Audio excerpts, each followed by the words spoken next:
They thought they could burn the entire bridge and then casually walk back across the ashes like nothing ever happened. That is the real scandal. Not the interviews, not the accusations, not even the royal fallout, but the sheer audacity of trying to rewrite reality while the world is still watching. Because right now, behind palace walls and inside closed doors, something is unraveling fast. And the cracks are no longer subtle, they're loud, visible, and impossible to ignore. Meghan Markle and Prince Harry have overnight been on a new PR blitz to try and win over King Charles ahead of what they hope to be a summer royal reunion next month. We actually have some feedback from Meghan Markle. She's hitting back at her critics over some of these images she's been sharing online. Prince Harry and Meghan Markle have been plagued by a dark cloud of their own making, and it overshadows everything that they try to do, especially lately. All the royals, the King, the Queen, of course William, Kate, etc. Also Princess Bee and Princess Eugenie,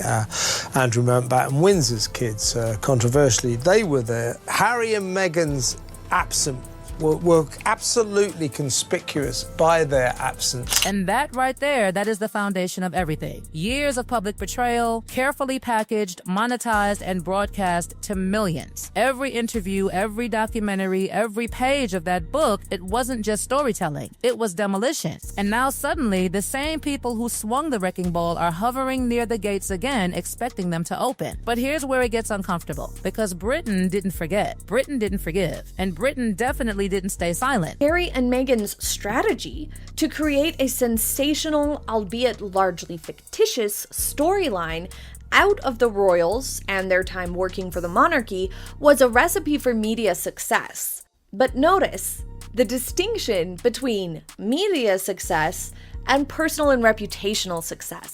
Just Sting, it detonated because numbers don't lie. And this one came with a message so cold it cut through every PR spin attempt like glass. And behind the scenes, that's where it gets even darker. Because when public rejection hits this level, it doesn't just affect reputation, it starts eating into everything else, including the one thing they've tried so hard to present as unbreakable. Harry would be a distraction. It would be awkward because he hasn't talked to his cousin in so long. So anyone trying to make the point that this was Harry's decision has lost the plot. Now pause for a second. Really think about that. A comeback that nobody asked for. Not the palace, not the government, not even the public they're supposedly reconnecting with. So then, what is this really about? Because when every door looks closed and someone still insists on walking through it, it stops being confidence and starts looking like desperation. And Harry said he'd never bring Meghan and their kids back to Britain, but that now could be about to change. This is the bombshell discovery I've made from my royal insiders about his return. The King's reaction says it all. Well, let me tell you, the King's reaction is not good. Okay? And this constant attempt to bounce the royal family into a reunion that the royal family doesn't want, the government doesn't want, and trust me, the British people certainly don't want, I don't think is a good idea. This is where the story flips from bold to baffling, because the same promises that were once shouted so loudly, never returning, never exposing the family again, are now being quietly rewritten. And people notice patterns. They notice contradictions. They remember the interviews, the accusations, the tone. You can't erase that by simply saying we've moved on, especially when the public hasn't. Have explicitly stated in interviews and via spokespersons or sources close to the couple, Harry and Meghan themselves, that they want to reconcile with the royal family, that they're done with all of the drama, that they miss their family. I would be surprised if Meghan ever says another word about the royals. That sort of a thing has been circulating for like a year now. It doesn't matter.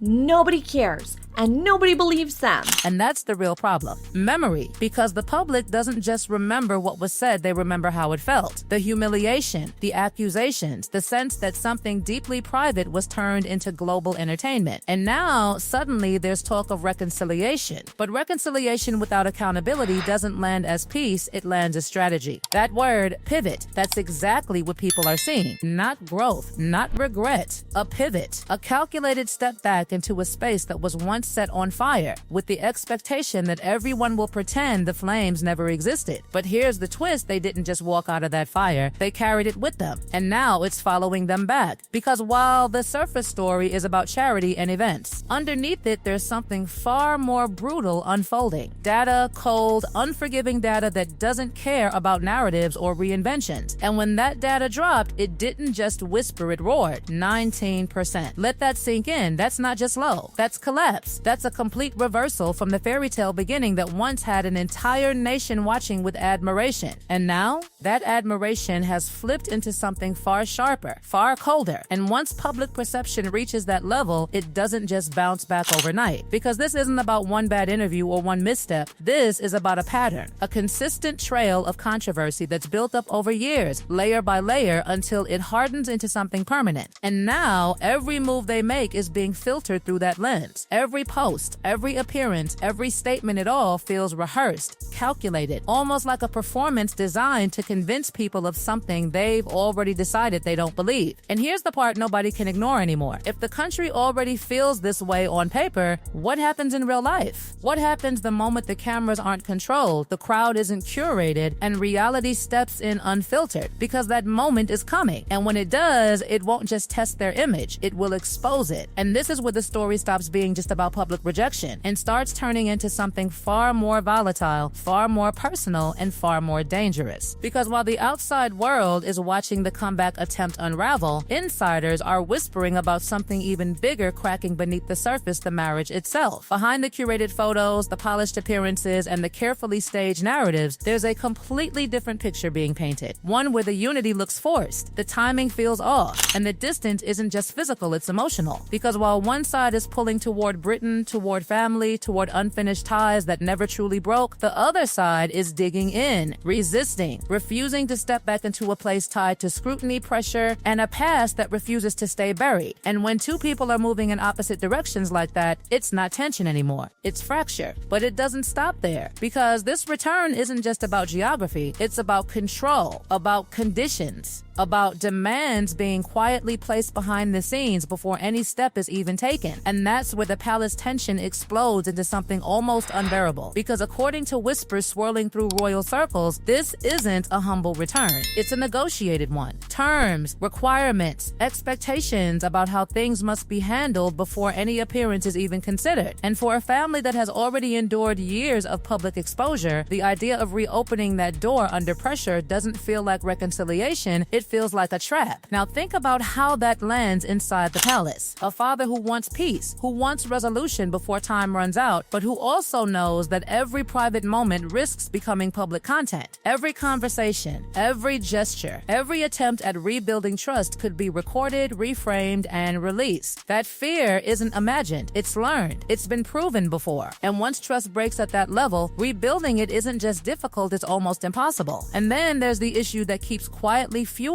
everything beneath the surface: security. Not just protection, but symbolism. Because this isn't only about safety, it's about status, about what comes with it: the motorcades, the visibility, the presence that signals importance. And when that status was stripped away, it didn't just create a gap, it created a void, one that's still being pushed against, appealed, and argued even now. But to critics, it doesn't look like necessity. It looks like someone trying to reclaim the privileges of a role they already walked away from. And while all of this tension builds behind closed doors, something even more unsettling is happening in public. Because the image being sold, the perfect life, the calm, the success, it's starting to feel disconnected from reality. The polished posts, the staged glimpses, the endless attempts to present a life of effortless control, they're not landing the way they once might have. Instead, they're raising questions, doubt, suspicion, because when perception shifts this dramatically, even the smallest detail starts to feel like part of a larger performance. And then comes the most explosive layer of all: the comeback itself. Because it's not happening in a vacuum. It's happening in a country that has already made its feelings clear. A country where the reaction isn't excitement or curiosity, but resistance. Where the idea of a return doesn't feel like closure, it feels like confrontation. And that's where everything becomes unpredictable. Because what happens when expectation meets reality? What happens when carefully planned appearances collide with genuine public reaction? When control slips, even slightly. Because the truth is, this isn't just a visit, it's a test of image, of resilience, of whether the narrative they've been building can actually survive outside of controlled environments. And looming over all of it is timing, because timing reveals everything. And right now, the timing feels off, too urgent, too calculated, almost like something is pushing this forward faster than it should be. And when that happens, mistakes follow, cracks widen, and stories that were once contained start spilling out in ways nobody can control. So now the question isn't whether they can return. That part is already in motion. The real question is what happens when they do, because this isn't the same country they left. It's not the same public, and it's definitely not the same story. And if everything already feels this unstable before they even arrive, then what exactly is waiting for them when they finally do?